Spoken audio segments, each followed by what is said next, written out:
This message comes from Stars with Amadeus. Starring Will Sharp and Paul Bettany comes the new Stars original series, Amadeus. Experience a tale of genius, jealousy, and rivalry. Amadeus. Watch the series premiere only on Stars and the Stars app.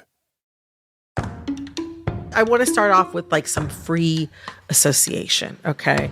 When Americans broadly think of the Kardashian-Jenner family, what words do you think come to mind? Cultural appropriation, smart business women, the devil works hard, Kris Jenner works harder, memes, internet culture, beauty culture. They are a multi-genre, multi-industry family full of associations, and I think that's by design. I wonder, what words come to mind do you think when many Americans think about the Kennedy family?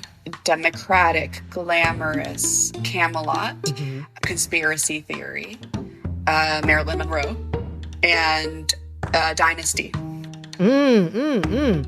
Dynasty, beauty and drama. Oh my.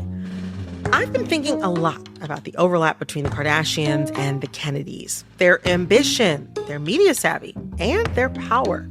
And before you get up in arms about comparing the Kardashians to the closest thing we've ever had to an American royal family, I've invited MJ Corey, author of Deconstructing the Kardashians, onto the show to get into what the surprising and kind of shocking similarities between these two American dynasties say about what it means to be an American. MJ, welcome back to It's Been a Minute. Thank you so much for having me again. You believed in me from the beginning. You had me on in the early days of this project. I remember asking if you were gonna do a book, and you were like, watch this space. And now here we are, and I have a galley of the book in my hand, and I'm so glad to have you here. Hello, hello. I'm Brittany Luce, and you're listening to It's Been a Minute from NPR, a show about what's going on in culture and why it doesn't happen by accident.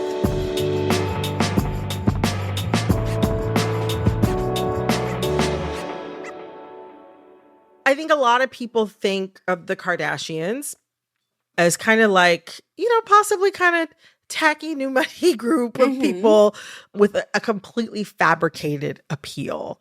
People also conversely consider the Kennedy family as American royalty, whose influence was earned organically through public service and considerable wealth. But in your book, you argue that reading of the Kennedys is not quite accurate, or you argue that these families are not as different, I think, as a lot of people want to think. Tell me about that. Yes. So one of the things that I found really interesting about comparing the Kardashians to the Kennedys is that they both embrace new mediums. So Kris Jenner herself has said it, that the Kardashians came up at the rise of Twitter and Instagram, and the Kardashians knew how to make the most of those forms by posting selfies, making it really relatable and interpersonal with their audiences. And JFK also did this. He came up at the rise of TV. By the 50s, more than half of American families had televisions in their living rooms, and he knew how to make the most of that personal medium by looking directly at the camera. When he had numerous TV spots, he welcomed cameras into his living room with Jackie and his family. And I kind of compare the way he would look directly at the camera during debates to make the American audiences feel like he was sharing his ideas directly with them, with the way the Kardashians make use of confessionals on their TV shows. So JFK and the Kardashians were both very good at the uses of the mediums that they came onto, but they also operated as a family in similar ways. JFK comes from a dynasty, and the Kardashians, as we know, and I think now see them as a huge American dynasty. No, I mean, you're absolutely right. And even just the size of each family, I hadn't considered it in that same way, but even the size of each family, it's kind of a strategy of sorts. Totally. When JFK was running for president, his main competitor in the Democratic Party complained that this shouldn't be a popularity contest. And part of his issue was that the Kennedys were able to deploy different family members to different kind of markets and voter bases. So Kennedy had sisters, and they would hold salons in their living rooms for women voters. And the Kardashians do the same thing. Different Kardashians are able to deploy to different industries, whether it's Kourtney Kardashian making out with Travis Barker on the VMA's red carpet, or Kendall Jenner, doing her tequila with her socialite friends at parties. And so there's great uses of these different archetypal figures in a large family like they both have. Yeah, I mean, it's the family itself is a strategy, yes, on its totally. own thing. Totally. But also, There was another really interesting point of comparison that I had never considered and hadn't even heard of until I read your book. Just like the Kardashians have Kris Jenner, and like you said, like the devil works hard, but Kris Jenner works harder. The Kennedys had their own public relations mastermind in the family, the patriarch, Joe Kennedy Sr. In what ways did his strategy and ambition match Kris's Kardashian playbook? Yes, that's the thing. It's really interesting that JFK had a dadager. Joe Kennedy Sr. was really interested in a lot of different sort of fields and industries as well. And he had big dreams for his eldest son. And when his eldest son passed, he looked to JFK. And he sent JFK over to Hollywood to hang out on movie sets and get a sense of how the industry ran in entertainment. He sent him to work under different politicians and be mentored by political figures to understand how the political game worked. And so he really kind of set the standard of what he wanted for at least one of his kids. And JFK really showed up for that challenge. Yeah, I mean, it's so interesting. I think a lot of people, like I was saying earlier, think of the rise of this family as like organic. But I mean, I'm thinking back to one of Joe Kennedy's strategies, which was like to like pay for press coverage for JFK. Yes. I don't know. I guess I just assumed that like, you know, because they were this like rich family and they had these home bases in like New York and Massachusetts, I was just like, okay, these are just people who are like in the mix, and then, you know, they're rich. And so then they just kind of ascend to power. I did not realize just how much strategy was involved in convincing America to like them, that Joe was kind of engineering. That was really interesting for me to discover. I read this book that I loved by a scholar named Dave Lubin called Shooting Kennedy, and it was actually looking at the myth of the Kennedy family through different photos of Kennedy as heroes. And I learned from Lubin's book that Joe Kennedy once said something to the effect of, just look at how many magazine covers sell when JFK is on the cover. Just look at how much, I think many events sell out if he's going to be there, or something to that effect. And really what he was remarking on was the power of notoriety for being notorious, and the power of being able to sell or move that much product or sell that many papers. So that was a very Kris Jenner comment about the power of his son's image that Kris was very aware of about Kim. Yeah, I mean, I'll say it's like a very Kris Jenner thing, but it also felt very kind of Trumpy. And I want to read the quote actually directly. In your book, it says, in a 1960 interview, Kennedy boasted of his relatable son, a self-proclaimed lover of football and James Bond flicks. Quote, Jack is the greatest attraction today. Why is it when his picture is on the cover of Life or Redbook, they sell a record number of copies? You advertise that he will be at a dinner and you will break all records for attendance. Why is that? He has universal appeal. Like that, if you told me that Donald Trump said that about himself or one of his kids or associates, that same quote would sound totally at home, even like thinking back to the 2017 inauguration and the things that, you know, President Trump was saying about having record-breaking attendance at his inauguration ceremony, even though no facts have come to support that assertion.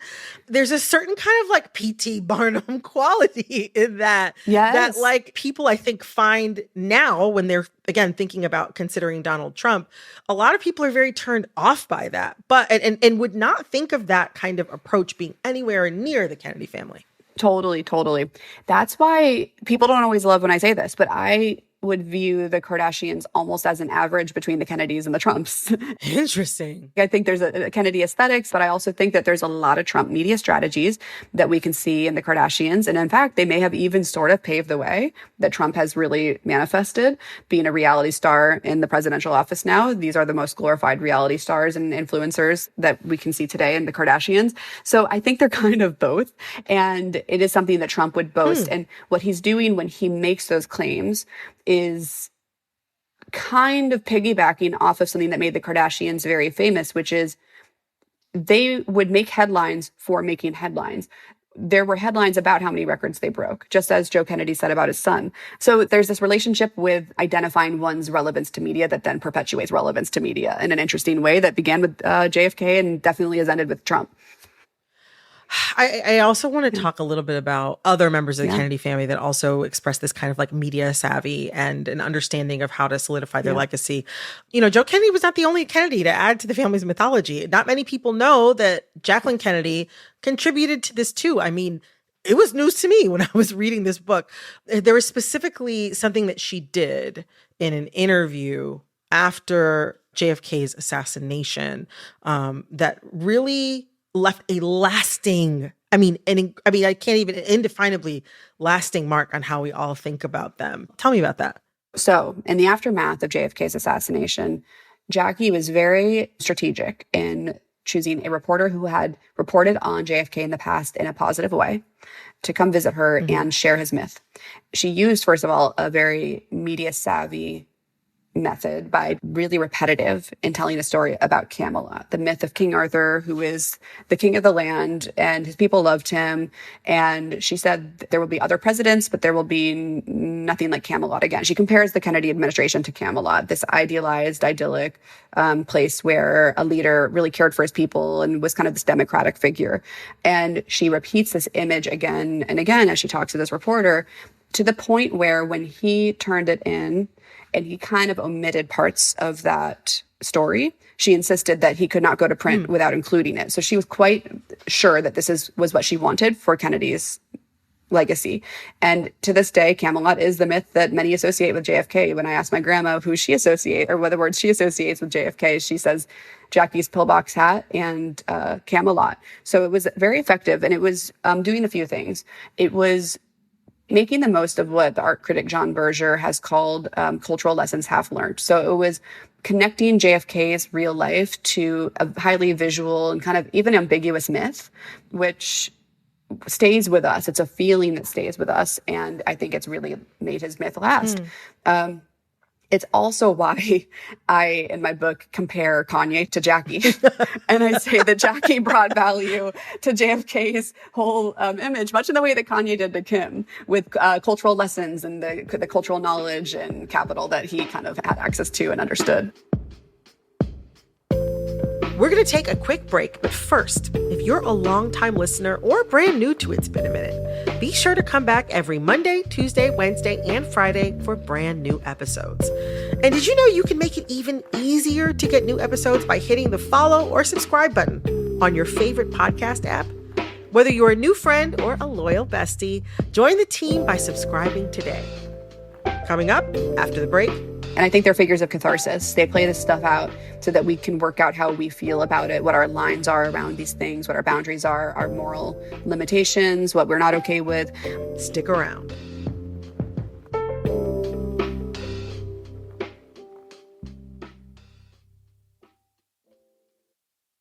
This message comes from BetterHelp. As a dad, BetterHelp President Fernando Madera relates to needing flexibility when it comes to scheduling therapy. I have kids under 18, so time is very limited. That's why at BetterHelp, our therapists try to have sessions, sometimes at night, depending on the therapist, or during the weekend. So I think that's what we need to tell the parents. You're not alone. We can help you out. If a flexible schedule would help you, visit BetterHelp.com/NPR for 10% off your first month of online therapy. This message comes from NPR sponsor Carvana, making buying a car 100% online with real, transparent pricing and customizable financing that fits your budget. Browse thousands of cars and get yours delivered. Visit Carvana.com today. Delivery fees and terms may apply. Every single complex society that has ever existed in the history of the world so far has collapsed. Do we think we're different? Are We Doomed? The new podcast about the end of the world. I don't like where this is headed. I'm Ben Bradford. Join me for Are We Doomed? Part of the NPR network. Listen now wherever you get your podcasts. This message comes from Jerry. Are you tired of your car insurance rate going up, even with a clean driving record? That's why there's Jerry, your proactive insurance assistant. Jerry compares rates side by side from over 50 top insurers and helps you switch with ease. Jerry even tracks market rates and alerts you when it's best to shop. No spam calls, no hidden fees. Drivers who save with Jerry could save over $1,300 a year. Switch with confidence. Download the Jerry app or visit jerry.ai/NPR today. Yeah, it's interesting. I want to talk a little bit more about this comparison, specifically like kind of locating Kim in the family dynasty and her power in the family dynasty. I mean, when comparing the Kardashians to the Kennedys, I think the natural assumption that many people have made is that Kim is like Jackie O, a beauty and style icon that scores at women, spent lots of money trying to emulate. And she certainly played into that assumption. Like, she literally dressed up as Jackie for a 2017 cover of Interview magazine. You know, you said that you see Kim as more of the JFK in this equation.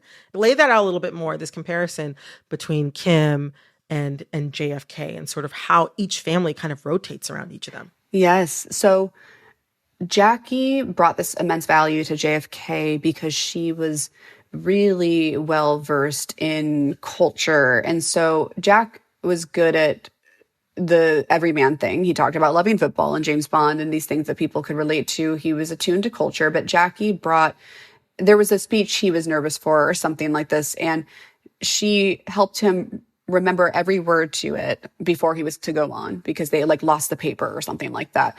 Yeah, there was some Tennyson poem that she knew, you know, from like her days being so deeply educated at Miss Porter's and all of this sort of stuff like that. Exactly. She was an extremely educated and well-read woman. Not like arm candy. Yes, exactly. No arm candy for sure. She brought so much value to the substance of the kinds of things he talked about. She knew a lot about French culture, French fashion. So she helped shape his image in this way that was really expansive and elevated it. And I think we can say the same of Kanye pretty much right away when he and Kim came public with their relationship. He was framing it to the public in these highly visual, highly referential ways. He was comparing Kim to Marilyn Monroe. He said a lot of really colorful things about how to situate the two of them as a power couple. I just think he brought that cultural value and kind of more highbrow view of what Kim was capable of being to culture to the story. And he knew how to package it for the media. And so I think Kanye played that Jackie role. I want to touch on a key difference that you brought up in the book between these two families, the Kardashians and the Kennedys. The Kennedys did not want their dysfunction out on Front Street, although plenty of it has slipped through the cracks, right? While the Kardashian machine like thrives on airing a curated version of their own dirty laundry, like they put everything out there, totally, whether we care to know it or not. And frankly, like as much as we say the opposite, we eat it up. What do you think of that sort of contrast in how each family approaches managing their public narrative? Yes, that is an important distinction for a lot of people, especially certain scholars. There was a scholar that wouldn't even talk to me because she saw that I was making that comparison, and she didn't want me to interview her because she was not interested in making any connection between the Kardashians and the Kennedys, which I found fascinating. Interesting. And I had to respect it. I understood.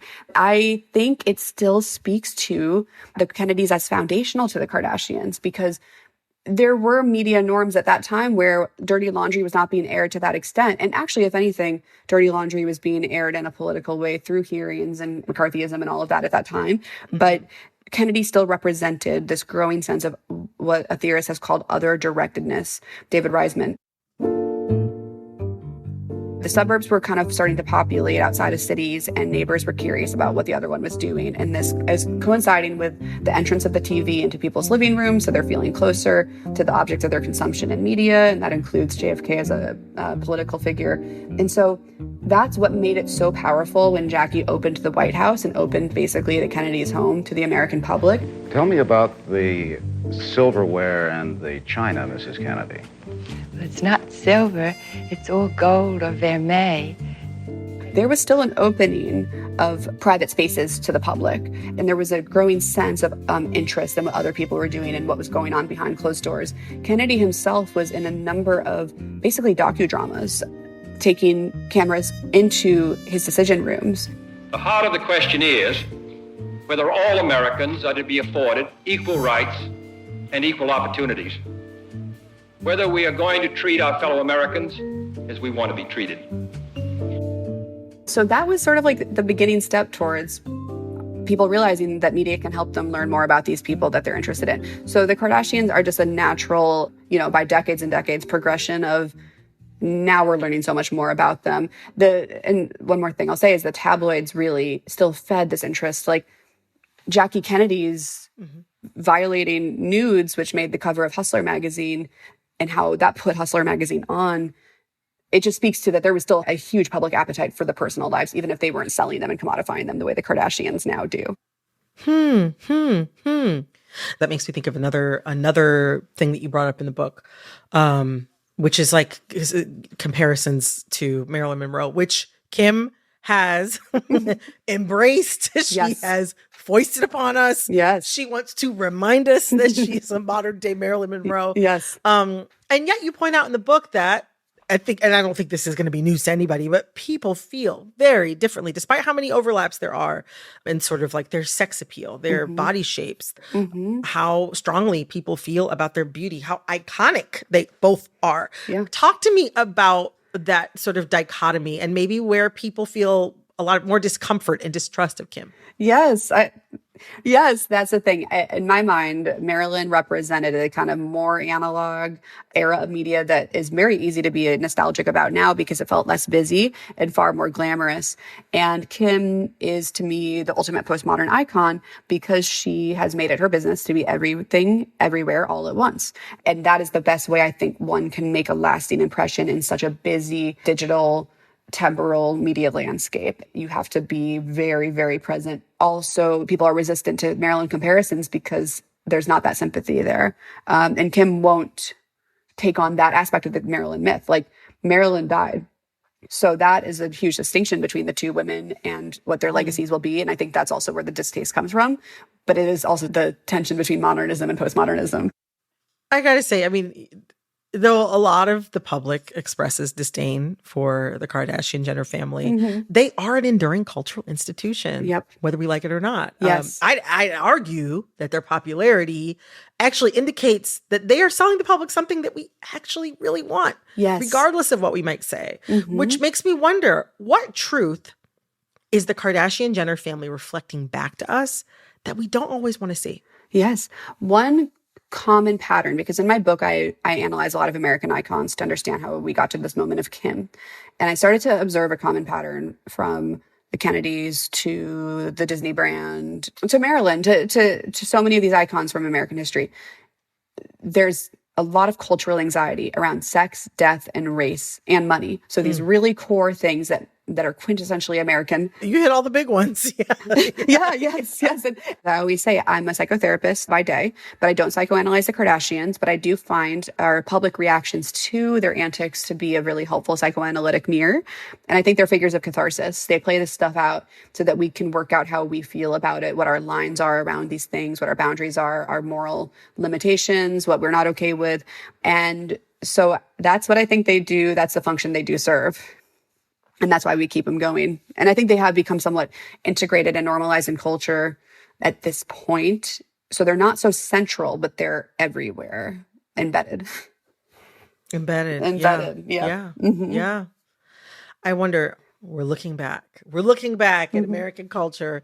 In what ways have the Kardashians redefined the American dream? Well, to your point earlier, I think that they did really drive home in a big, highly sensationalized way that if you share more of yourself, you can make it. If you find a way to commodify your labor power, your image, your persona, your myth, it's a way of participating in society that can have returns. And that's something that I do hope readers take away, to be a little bit more active in how they consume media rather than passive, and to reconsider the way they relate to life online. I think the Kardashians have normalized this idea of a sharing of the personal that I think has redefined how we live. I'll put it that way. And I think that is why I think on an unconscious level, the disdain we've always had for the Kardashians as a culture is because they do represent these changes in media. And we know that it's something to be at least anxious or mindful about. And so I think that's also the resistance to the Kardashians has been sort of an unconscious resistance to this change. And that I can understand.